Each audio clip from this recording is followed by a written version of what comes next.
Here at home, folks are suffering from the opposite of floods. The latest drought monitor released Thursday show most of the southern half of the state is in a moderate drought and a severe drought in the western part of Wisconsin. Margot Spann has more from farmers dealing with the dry fall. I would say it's definitely below average.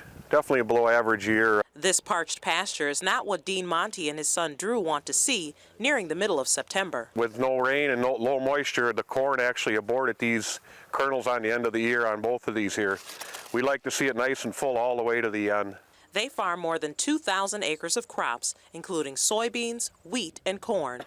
He says ideally in this area, crops need about an inch of rain a week. With no rain, when it went through the pollination stage, the ears didn't pollinate all the way out to the end, and we had some issues there. And the soybeans are the same way. We didn't get a full pollination there. The hay fields here they're drying up with no rain. In a typical year, a bunker like this one would be twice as full, but farmers tell me that because of the drought, the crops simply just aren't there.